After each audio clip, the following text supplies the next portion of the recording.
ብሩ እኮ ጠፋኩ እንደዛ ደክመን እኮ ይዘው ጠፉኩ ብሩ ታኩር ጋር እንዳንተሳሰብ ታኩርን አሳፈኑት አይደል አግማስ ሚዲያ ኦዲት እንዲደረግበት አይፈልግም 4 አመት ሙሉ የህዝብ ገንዘብ ሲበላ ኑሯል ተደውሎ ለምን እንደተባልኩ ታውቃለህ ጀማል ለእንትኖ ለኮሚቴ እንዳይሰጥብን እባክሽ በእጃችን አሰጭን ነው የተባልኩት ምክንያቱም መጋዘኑን እስኪ ከፈቱ በየሳይ መጋዘኑ ውስጥ ተከምሯል ቪዲዮ አለ ሰላም ጤና ይስጥልኝ በሰንደቋችሁልኝ በአዲስ ቪዲዮ ተመልሼ መጣሁ በዚህ ቪዲዮ የምንመለከተው እንግዲህ የአግማስ ኢትዮጵያንና የደብረ ብርሃንን ጉዳይ አስመልክቶ ወንድማችን ታኩር ዛቻና ማስረደሰብኝ ይገኛል በዚህ የተነሳ በተወለድኩበት ደግሞ ወዳደኩበት ቦታ ላይ መለስ የተገድጃለሁ ስራዬን ትቼ ያለ ይገኛል እሱን የምንመለከተው የሚሆነው እዚሁ ደግሞ አግማስ ኢትዮጵያ ለቤተላከን እህልም እንግዲህ አልቀበልም ብሎ መልሷል የሚል ነገርም እየሰማን ነው ሁላችሁ ቪዲዮ ላይክና ሼር ማድረጋችሁ እንዳትረሱ ከሰባት በላይ ሳይቶችን ጥንቅቅ አድርገን አስረክበናል አሁን ላይ በሳር ቤት ቫቲካን ኤምባሲ አጠገብ አዋሬና ፒያሳ ላይ ከባለ 1 እስከ ባለ 3 መኝታ ቤቶችን በተለያዩ የካሬ አማራጮች እስከ 35% የሚደርስ ቅናሽ አቅርበንልዎታል እነዚህ ሳይቶቻችን ላይ ጠቅላላ ክፍያ ለምትከፍሉ ባለ 1 መኝታ በ8 ሚሊዮን 500 ሺህ ብር የነበረውን በ5 ሚሊዮን 500 ሺህ ብር ባለ 2 መኝታ በ11 ሚሊዮን 600 ሺህ ብር የነበረውን በ7 ሚሊዮን 500 ሺህ ብር ባለ 3 መኝታ በ15 ሚሊዮን 200 ሺህ ብር የነበረውን በ9 ሚሊዮን 900 ሺህ ብር ማግኘት ይችላሉ ልብ ይበሉ የዋጋ 100% ለሚከፍሉ ሲሆን በግንባታ ሂደት መሰረት ለምትከፍሉ ቅድመ ክፍያ 20% በመክፈል ቀሪውን ያለምንም ዋጋ ጭማሪ በ3 አመት ጊዜ ውስጥ የሚከፍሉበትን እድል አመቻችተናል ለበለጠ መረጃ በ0974 607676 ይደውሉ መጀመሪያ ከዚህ ቪዲዮ እንጀምር ብሩ እኮ ጠፋኩ እንደዛ ደክመን እኮ ይዘው ጠፉኩ ብሩ ያሳዝናል ምንም የሚያሳዝን ዛሬ ወጥቶ እኔ ታኩር ዛሬ ወጥቶ ካልተናገረ ወይ እነዚህ መተው እነዚህ ሌቦች እነዚህ መተው ገንዘቡን ካልመለሱ አንላቀቅም ቀልድ አይደለም ዛሬ ነገ እየተባለ የሚተው ነገር አይደለም ለህዝብ ነው የደረሰ ተረበው ተጠምተው ነው መድረስ አለበት እኛ አልጠየቅናቸውም ከነሱ ጋር ንክኪ ራሳቸው ናቸው ለምነው የመጡ መሲ ራሳቸው ናቸው እንደ ቀልድ የሚታለፍ ነገር አይደለም 15 ሚሊዮን አይቀበሉ ህዝቡ የሰጠውን ብር እኛ የሰጠነው ያን ግን ህዝብ የሰጠውን ገንዘብ መመለስ አለባቸው ታኩር ጋር እንዳንተሳሰብ ታኩርን አሳፈኑት አይደል እነሱ አራዳ መሆናቸውን አካውንት ለኛ ሰጥተው አካውንቱን እኛ እንሰጣለን በእኛ ነፃ አካውንት አዲስ አካውንት ከፍተው እንካሉት እንደ ትብብር እሺ ለምን ሂሳብ አይደረግም የወጣውን ገንዘብ ለምን አያሳውቁ ታኩርን አሳፍነዋል አይደል እንዳይወጣ እንዳይናገር አድርገውታል ስለዚህ የተረዳውን ገንዘብ ዛሬ መተው በስነ ስርዓት መነጋገር አለብን ለምስተሙት ነው እንግዲህ ታኩር ወንድማችን አፍሙት ተዘግቶ እንዳለ እነሱ ደግሞ እንግዲህ ብሩ የተደረሰም አልተናገረው የሚነገር የሰማ ምን ነገር ከዛ ውጪ ደግሞ እዚያ እንደምትመለከቱ ታኩር አንድ መልእክት አስተላልፏል እንደዚህ ብሏል የደሴቲንግ ሳከር በስራ ቦታው ላይ በደረሰበት ማስፈራሪያና ስራን መስራትም አልቻልኩም በማለት በተደረገለት በእርዳታ ስብሰባም እኔ የማውቀው ነገር የለም ህዝቡን ለመዳት ነበር እኔ ከደሙ ንጹህ ነኝ በማለት መልእክት አስተላልፏልና እዚህ ጋር እናንተ ሙሉ ማንበብ ትችላላችሁ እንግዲህ ስራይ መስራት አልቻልኩም እንዲሁም በዚህ ጉዳይ የተነሳ ወደ ተወለድኩበት ወይ ደግሞ ወዳደኩበት ወደ እናቴ ቤት ለመለስ ተገደጃለሁ ሳይን እዚህ ያለው ስራ ትቼ ያለኝ እንግዲህ ታኩር አዲስ አበባ ውስጥ ሽቶ ቤት እንዳለ ይታወቃልና እሱን ዘግቼ እንግዲህ ወደዛ መሄድ ያለብኝ እየመሰለኝ ይገኛል አሁን ላይ ዛቻና ማስፈራሪያ የሰብኝ ይገኛል ዛቻና ማስፈራሪያ ደመረሰበት ምክንያት አንድ ወርቋይቱን የሚባል ግለሰብ 15 ሚሊዮን ብር ረድቷል ለደብረ ብርሃን ለተፈቃሪዎቹ ለሱ ደግሞ የ5 ሚሊዮን ብር መኪና አሰጣለሁ ስላለው እንዴት ይሄን የሚያክል ብር ካንተ ጋር ወቅና ሳይው ሰጣለሁ አለ በሰው የምትተዋወቁት እንዴ ላንተ የ5 ሚሊዮን ብር መኪና እንዴ ለ15 ሚሊዮን ብር ሌላ ደግሞ እንዴ ሊያግዝ ቻለ የሚል ነገር ተታውቃላችሁ ብሎ እንግሊዙ ያፋውት ይገኛሉና ብዙ ዛቻና ማስፈራሪያ የረሰብኝ ይገኛል ምን ላርግ እያለ ይገኛል ከዛ በተጨማሪ ደግሞ አግማስ ኢትዮጵያ ሌላ መርዳት አንቀበልም እያለ ነው የሚገኘውና ከዛ በፊት ግን ይሄ ነገር ታኩርን ይመለከታል ወይስ ያሰው ብር በራሱ ታኩርን ይመለከታል ወይስ የሚጠየቀው ይሄ አግማስ ኢትዮጵያ ተባለው የሚለው ነገር እታችንን ስሟት ረብና አይደለም ታኩር ደግሞ በግል አካውንት መክፈት አልችልም ለእናቴም ጥሩ አይደለም ለኔም ጥሩ አይደለም ግን ሙሉ ኃላፊነቱን ወስጄ አግማስ ሚዲያ አዲስ አካውንት አግማስ ድርጅት ብሎታል አይመለከተኝም ድርጅት እንደ አይነት ድርጅት አይቻላቅም አግማስ ድርጅት አዲስ አካውንት ከፍቶ ሰጥቶኛል ኃላፊነቱን ግን ሙሉ ኃላፊነቱን ወስጄ የምሰራው ለህዝቤም የማደርሰው እኔ ነኝ ብሏል አይመለከተውም እዛ አካውንት ብቻ ነው ለታኩር የሰጠው አካውንት ብቻ ሁሉን ነገር የሚመለከተው ታኩር ነው አይደለ ምን አገባው አግማስ ድርጅት አካውንቱን ነው የሰጠው ሁሉ ነገር ከዛ ግን ችግሩ የመጣው ምን ላይ መሰላችሁ ታኩር ላይቭ ላይ ገባ እንደዚህ ነው አለ። ከዛ ሁሉንም ኦዲት አድርጌ አሳያችኋለሁ። የገባውንም ጊፍት ኦዲት አድርጌ ስክሪንሾት አድርጌ ልክላችኋለሁ። ገንዘቡንም ግሩፕ ከፍተን ኦዲት እናደርጋለን ሲባል አግማስ ሚዲያ ያኔ ነው የተለወጠው። ሙንትና ማነው 15 ሚሊዮን ብር ሲሰጥ አይደለም። አግማስ ሚዲያ ኦዲት እንዲደረግበት አይፈልግም። 4 አመት ሙሉ የህዝብ ገንዘብ ሲበላ ኑሯል። ኦዲት ከተደረገ እሱ ሊጋለጥ ነው። ገባችኋ? 4 አመት ሙሉ እየሰበሰበ ግን በየቦታው የ15 ኪሎ ዱቄት የበቆሎ ዱቄት ነበር ሲሰጥ የነበረው። ወሎ አካባቢ እኮ ከ40 በላይ ተፈናቃይ እኮ አለ። አማራ ክልል ስንት ተፈናቃይ? ደብረ ብርሃን አቋቁማለሁ። የት አባቱ ነው ያቋቋማቸው? የበቆሎ እባካችሁ የበቆሎ ዱቄትኛ ልጆቻችን መብላት የበቆሎ ዱቄት አትስጡን። መጋዘን ውስጥ እያከማች መጋዘን አሁን ለታ ጆከር ቤት ገፍቼ መጋዘን ይከፈትልን በየካምፑ ብያለሁ። መጋዘን ካልተከፈተ አሁንም የትም ቦታ እርዳታ አይወሰድም። መጋዘን ውስጥ የተከማቸ እህል አለ። መጋዘን ውስጥ የተከማቸ ዱቄት አለ። በኮሚቴዎች በኩል እየወጣ እየተሸጠ ነው አላቸው የሚበላ። ይንሳ መጋዘን ውስጥ ታምጓል። እኛ ያኔ ዶቄት ስናደርስ ተደውሎ ሊምን እንደተባልኩ ታውቃለህ ጀማል? ለኮሚቴ እንዳይሰጥብን እባክሽ በእጃችን አሰጭን ነው የተባልኩት። ምክንያቱም መጋዘኑን እስኪ ከፈቱን ብዬ ሳይ መጋዘን ውስጥ ተከምሯል። ቪዲዮ አለኝ። መጋዘን ውስጥ እህል ተከምሯል። ዱቄት ሙሉ ነው። አግማስ ሚዲያ ደግሞ ያደረሰበትንም ቦታ እያለቀሱ የለመኑ ዝናብ ነበር። እባካችሁ ዝናብ ነው መጋዘን ላስገባው ስላቸው እያለቀሱ የለመኑኝ የዛኔ ዝናብ ነው ማከፋፈል አንችልም ስላቸው እንዳሰጭብን ለኮሚቴ ነው ያሉኝ። ገባችሁ? የማንም መጫወቻ አግማስ ሚዲያ ያደረሰበትን ካምፖች አውቃቸዋለሁ። ምን እንደሚያደርስ ወዳው ደውዬ ጠይቃለሁ። ምን አመጣላችሁ ብዬ ስጠይቅ የበቆሎ ዱቄት ነው የሚሉኝ። ገባችሁ? ምንድነው ስለ አግማስ ሚዲያ የምትከራከሩ ካላችሁ እናንተም ሌቦች ናችሁ። ኦዲት ሊደረግ ነው የተባለ ጊዜ ነው የተለዋወጠው። ኦዲት ሊደረግ ስለሆነ እስኪ አግማስ ሚዲያ እረርቶ መረጃ ያመጣበትን ይሄን ያህል ሰብስቤያለሁ፣ ይሄን ያህል ረድቻለሁ፣ እዚህ ቦታ ይሄን ያህል አድርሻለሁ ያለበት ቪዲዮ ካላችሁ እስኪ አሳዩኝ። እኔ ልዋረድ። አሳዩኝ እስኪ። አግማስ ሚዲያ 4 አመት ሲረዳ ያመጣላችሁን መረጃ አሳዩኝ። ይሄን ካደረጋችሁ ጀግኖች ናችሁ። ለምትሰሙት ነው እንግዲህ በጣም ነው የሚያሳዝነው። ግለሰቦች እንግዲህ ይሄን ነገር ለራሳቸው የተጠቀሙ ይገኛሉ። አንዳንድ ቪዲዮዎችን እንግዲህ አንድ ሰው አግዘው ለቲክቶክ ላይ ፖስት ያደረጉ ነገሩን እንግዲህ ወደ ራሳቸው እንደመለሱ ነው የሰማ የምንገኘውና የታኩርን ጉዳይ እንግዲህ በዚህ መንገድ የሚታይ ነው። እሱ ብቻ ለመነገራችን ላይ አግማስ ኢትዮጵያ ሌላ እህልም ተልኮ አልቀበልም ብሏል። ተመልከቱ ይሄን ቪዲዮ። የታላቁ ባለሀብት በላይነህ ክንዴ ፋውንዴሽን እንግዲህ በደብረ ብርሃን የተፈናቃይ ካምፕ ውስጥ ለሚገኙ ወገኖቻችን እንግዲህ እዚህ ጋር በምታዩት መልኩ የምግብና የተለያዩ አቅርቦቶች ድጋፍ ማድረጉ ተሰምቷል ማለት ነው። በላይነህ ክንዴ እንደምትሰሙት ነው እንግዲህ አንድ በላይነህ ክንዴ የተባለ ባለሀብት እህል ልኳል። 25 አይሱዙ እህል ልኳል። ነገር ግን እሱንም አንቀበልም እንዳሉ እዚያ ተመልክቶ ሰበር ዜና ያል የአማራ ባለሀብት በላይነህ ክንዴ ለደብረ ብርሃን ተፈናቃዮች 25 አይሱዙ ሸቀጣሸቀጥ ወይም ደግሞ አስቤዛ ቢልክም እስካሁን አግማስ ኢትዮጵያ ድርጅቱን ሊቀበለው አለመቻሉን አነጋጋሪ ሆኗል። ባለሀብቱ በላይነህ ክንዴ ወደ ትግራይ ስደተኞች እንዲላክም በብስጭት አዟል ይላል። እንደምትሰሙት ነው እንግዲህና እኔ ፍላጎቱም እንደሆነ አልገባኝም። እኔ አላቅም ወይ የሆነ ሰው ወይ በሃይማኖት ወይ በሄሩ ተመርጦ እርዳታ እንዲደረግ የተፈለገው ወይ ደግሞ አይዶን ምን እንደሆነ አልገባኝምና ሲናንተ ብዙ ዲያሳዎችን አስቀምጡበት። ከዛ ውጪ እንግዲህ ብዙ ቁጣንም አስነስቷል እንግዲህ በተለይ ኡስታዝ አቡበከር ላይ። ምክንያቱም ኡስታዝ አቡበከር ነው ሼር ያደረገው። ኡስታዝ አቡበከር ራሱ ከዚህ በፊት ብዙ ብር ሰብስቧል፣ ግን የት እንደገባ አይታወቅም የሚሉ መረጃዎችም ሲወጡ ያለ ነበርና እስቲ እነዚህ ተመልከቷቸው። ከ7 በላይ ሳይቶችን ጥንቅቅ አድርገን አስረክበናል። አሁን ላይ በሳር ቤት ቫቲካን ኤምባሲ አጠገብ አዋሬና ፒያሳ ላይ ከባለ 1 እስከ ባለ 3 መኝታ ቤቶችን በተለያዩ የካሬ አማራጮች እስከ 35% የሚደርስ ቅናሽ አቅርበንልዎታል።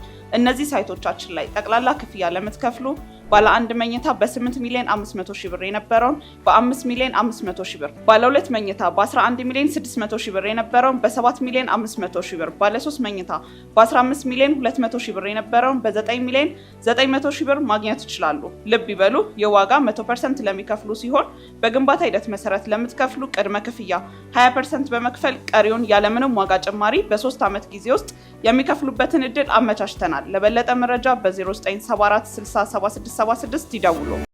አንድ የሃይማኖት አባት ነኝ የሚል ሰው እንዴት ህዝብ ተርቦ እንደዚህ ይጨክናል እያላችሁ ያላችሁ ሰዎች እነኚህን ሰዎች የሃይማኖት አባት ያደረጋቸው ማን ነው?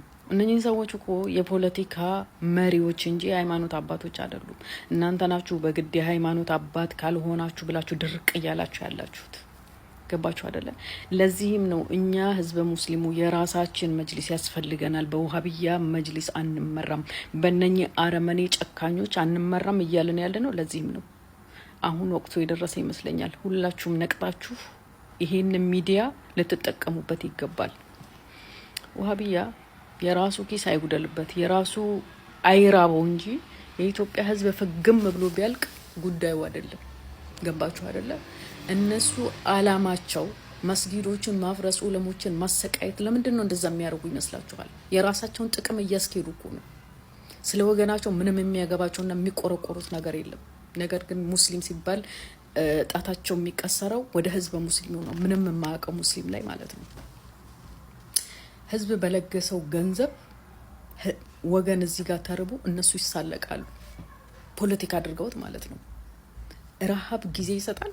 ማንስ ብትሆን ምንስ ብትሆን እንኳን አይደለም አንድ የሃይማኖት መሪ ነኝ የሚል ሰውና ተራ ግለሰብ እንኳን በራብ የሚጨከን ሰው የለም በወገኑ ላይ ለዛው። ስለዚህ በእነኚህ አውሬዎች በእነኚህ ጨካኞች እኛ ህዝበ ሙስሊሙ ልንመራ አንችልም። የራሳችን መጅሊስ የራሳችን ተቋም ያስፈልገናል። አዎ ሁላችሁም በእንደዚህ አይነት ጉዳይ ላይ መሳተፍ ይኖርባችኋል። እነኚህ ናቸው መጅሊሱ ላይ ቁጭ ብለው ሀገርን እየበጠበጡ ያሉት፣ ወገንን እያባሉ ያሉት፣ እየፈጩ ያሉት እነኚህ ናቸው። በጣም ያሳፍራል። የአግማስ ኢትዮጵያ አሳፋሪ ድርጊትና አሳፋሪ ስራ ዛሬ ልነግራችሁ ፈልጋለሁኝና በጣም ያሳፍራል። ይህ መልእክቴን ለኡስታዝ አቡበከር አህመድና ለአግማስ ኢትዮጵያ እንድታደርሱልኝ በአላህ ስም ጠይቃችኋለሁ። ሰላም አለይኩም ወራህመቱላሂ ወበረካቱሁ። እንግዲህ ትናንትና በታኩር ቤት ወርቁ አይተነው 15 ሚሊዮን ብር ለደብረ ብርሃን ለተፈናቀሉት ድጋፍ አድርጎ ነበረ። ላለማስረዘም ባጭሩ እንግዲህ አግማስ ኢትዮጵያ ተወያይተው በአቡበከር አህመድ አማካኝነት በፌስቡክ ገዙ የወርቁ አይተነውን ገንዘብ አንቀበልም ብለው ውድቅ አድርገውታል። እንግዲህ ወርቁ አይተነው የተራቡ ሰዎች ይብሉ፣ የተራቡ ሰዎች ይጠጡ፣ ህፃናቶች ይልበሱ፣ ህፃናቶች ይማሩ፣ ህፃናቶች ደብተር ይገዛላቸው፣ የታመሙ ወደ ሕክምና ሄደው ሕክምና ያገኙ፣ በቀን አንድ ጊዜ እንኳን መብላት ያቃታቸው ወይም በቀን አንድ ጊዜ መብላት የማይችሉ ሰዎች ይብሉ ብሎ ገንዘብ ላከ። አይ በወርቁ አይተነው ገንዘብ አይበሉም አንቀበልም አሉ። አግማስ ኢትዮጵያ ከሃይማኖትም ከጎጠኝነትም ከፖለቲካም ነፃ የሆነ ድርጅት ነው ምናምን ብለዋል። ነገር ግን አይደለም። እውነቱን ስነግራቸው እኔ ለእያንዳንዳቸው ለምናገራታቸው ቃላቶች በሙሉ ከፖለቲካ እኔ ነፃ ነኝ፣ ከሃይማኖት መምህራኖችም ጋር ምናምን እንዳታገናኙት። አግማስ ኢትዮጵያ የአንድ ሃይማኖት አደረጃጀት ነው። ስቀጥል ደግሞ የአንድ ብሔር አደረጃጀት ነው። ሌላው ነገር ምንድነው ደግሞ አሁን ያለውን ገዢ ፓርቲ የገዢ ፓርቲ አደረጃጀት ውስጥ ያሉና በዛ ውስጥ የተመሰረተ የሚሄድ አደረጃጀት ነው አግማስ ኢትዮጵያ። ሌላ ነገር አይደለም። የሚያወሩት ነገር በሙሉ ሮንግ ነው። እንዳታዳምጧቸው ልላችሁ ፈልጌ ነው።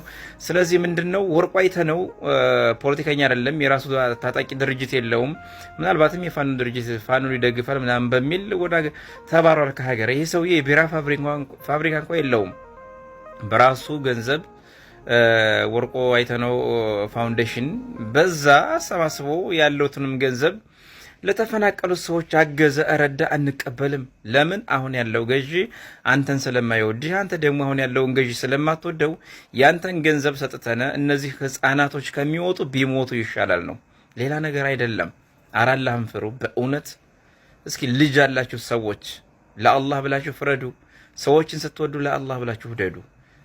ለእውነት ብላችሁ ኑሩ። ገባችሁ? እኔ እየተቸው ምናምን አይደለም።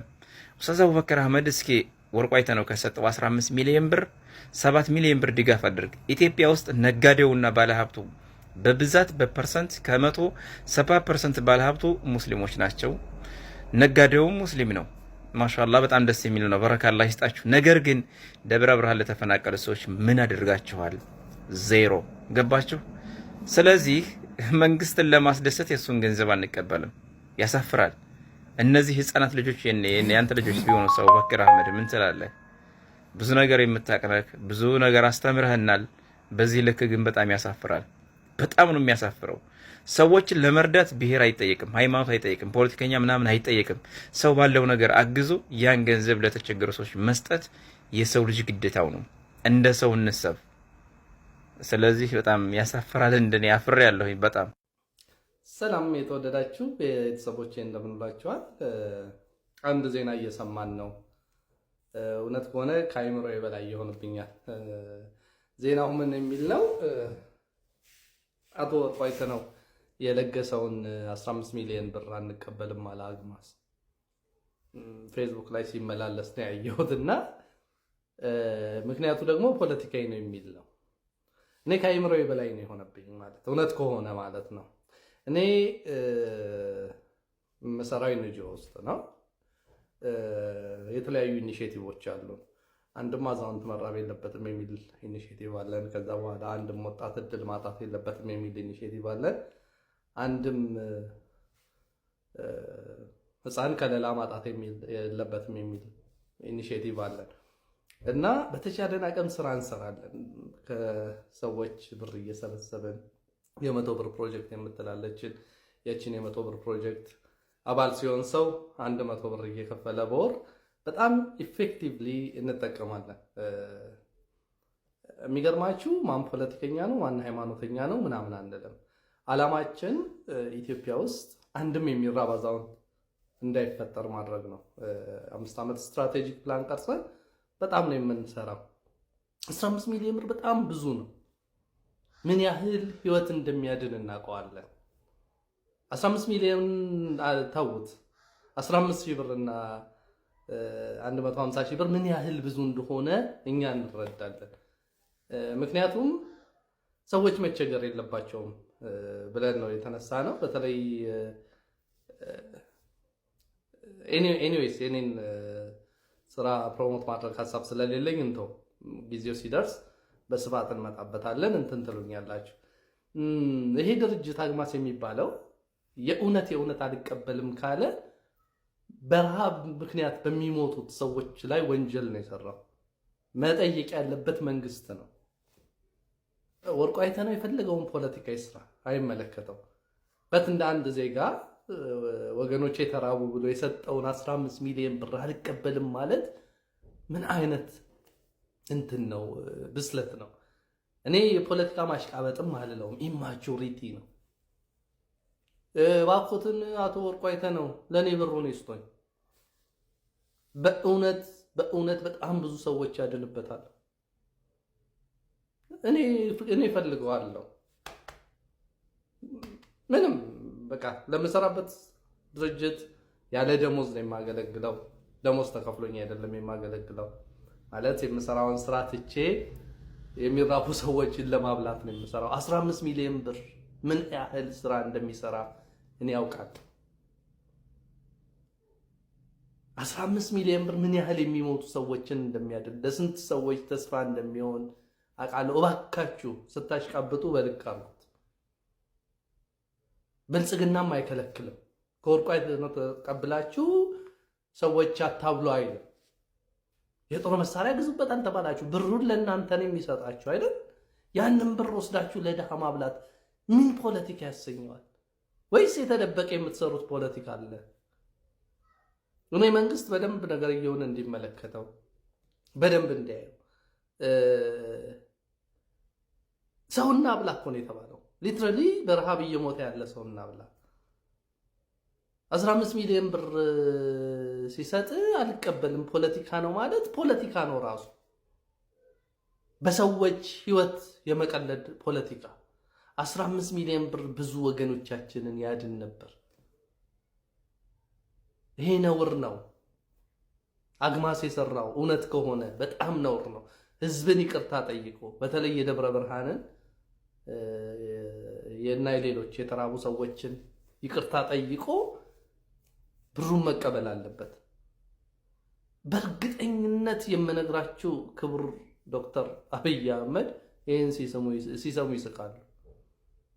ምን አይነት ሞኝነት! ምን አገናኘው? እኔ ወርቁ አይተነው አይደለም አልሲሲ አምጥቶ አብላ ብሎ ቢሰጠኝ ተቀብየው አበላለሁ። የብር እንትን የለውም።